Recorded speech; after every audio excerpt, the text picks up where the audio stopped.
Hey guys, welcome back to my channel it's English time.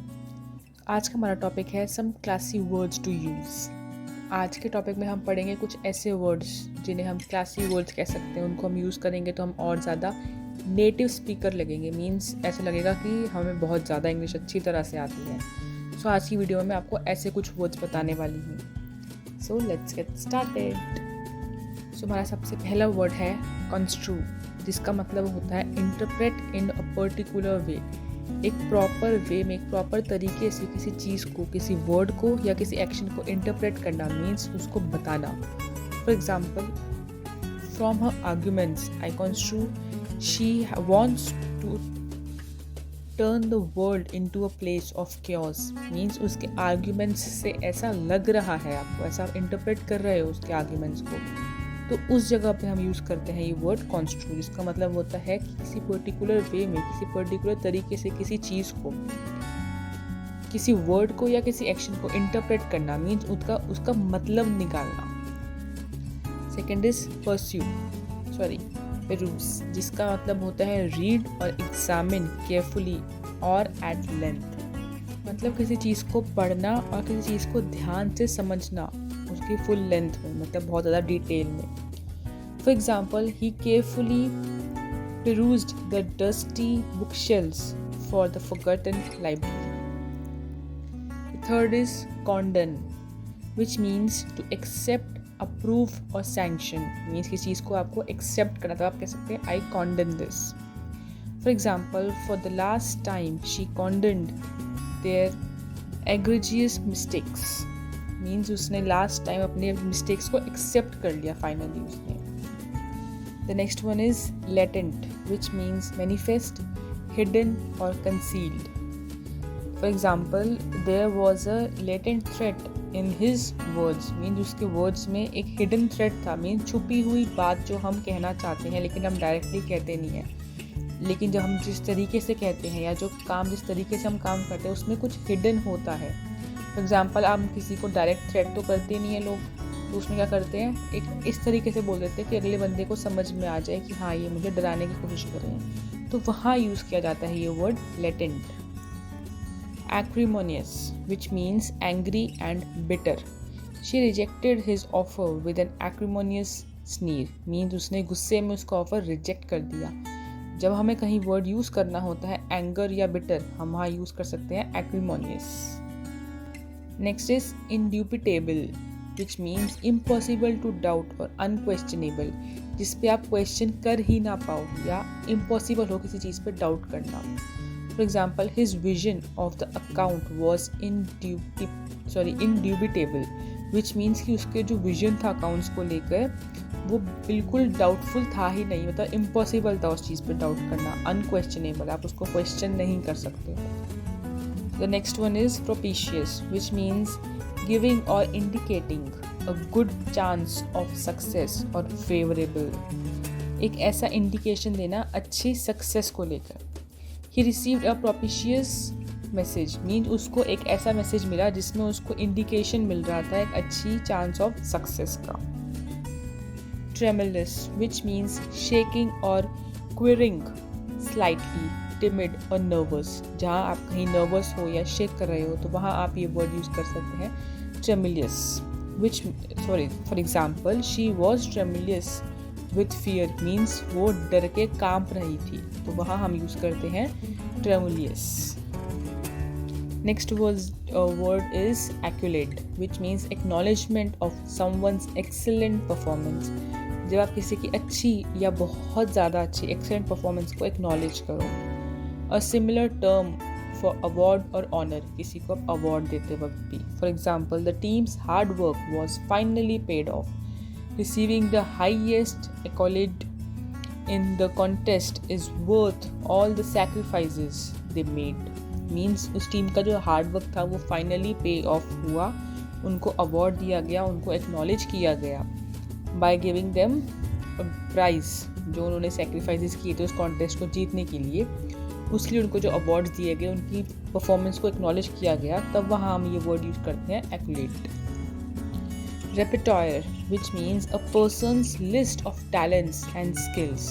Means कि एक person के पास बहुत सारे टैलेंट्स हैं, तब हम ये वर्ड यूज़ करते हैं repertoire. In formal language repertoire means all songs and plays a performer can perform without fail. जो फॉर्मल लैंग्वेज होती है उसमें हम ये वर्ड तब यूज़ करते हैं जब कोई परफॉर्मर जो है वो अपने सारे गाने या सारे प्लेज जो हैं वो जो एक्ट करेंगे वो अच्छी तरीके से एक्ट करेंगे बिना किसी फेलियर के।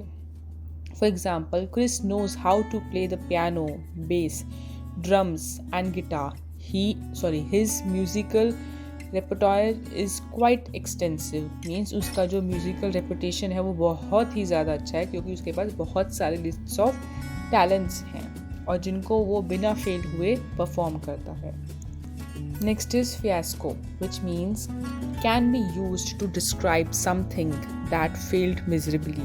मीन्स एक ऐसी चीज़ को डिस्क्राइब करना जो बहुत बुरी तरह से फेल हुई हो। और a great disaster. For example, have you seen the last session of game of thrones? It was a total fiasco। Means वो बहुत ज़्यादा डिजास्टरेबल था, मीन्स बहुत ज़्यादा फेलियर था, फ्लॉप जिसे हम कह सकते हैं। तो उस केस में हम यूज़ करते हैं ये word fiasco। Quid pro quo, which means a material of favor received for doing or giving something else।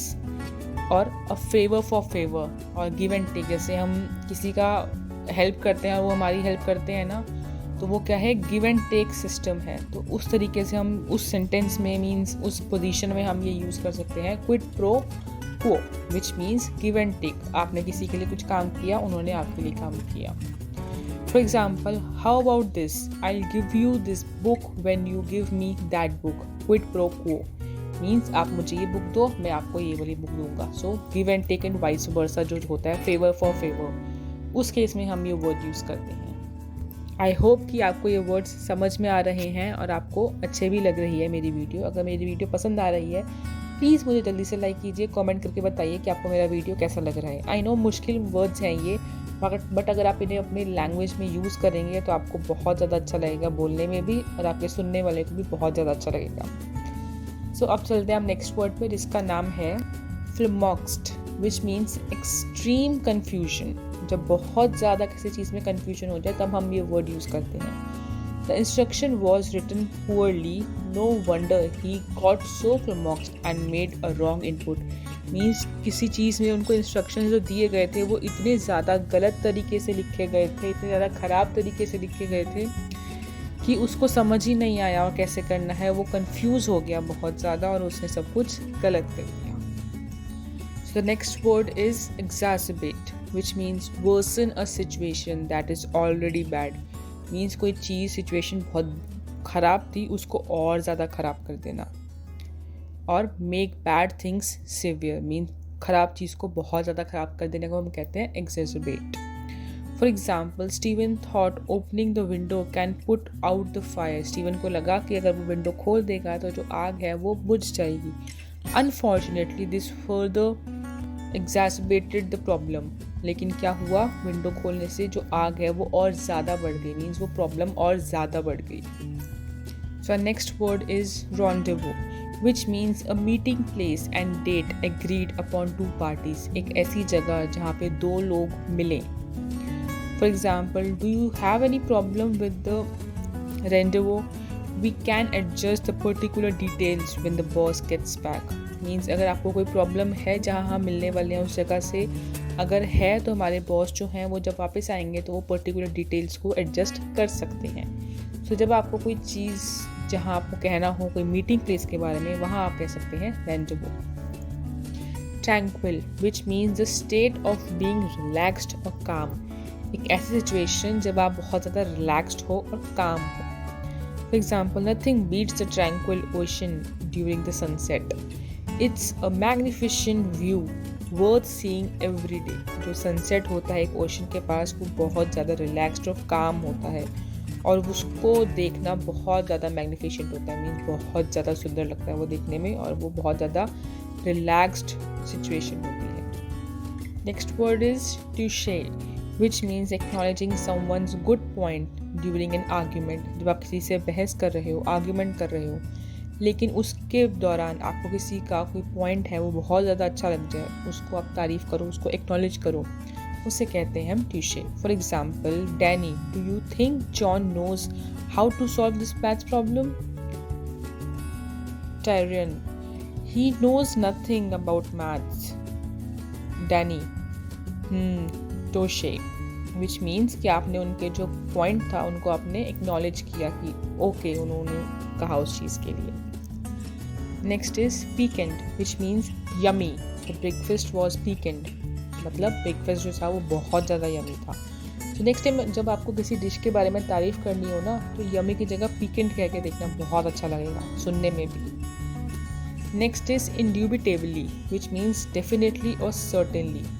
Petrol prices will indubitably rise again. Means अगर आपको किसी चीज़ की श्योरिटी है कि कोई चीज़ होने वाली है तब आप कह सकते हो इंड्यूबिटेबली. मीन्स आपको श्योरिटी है उस चीज़ की कि ये काम होगा ही होगा.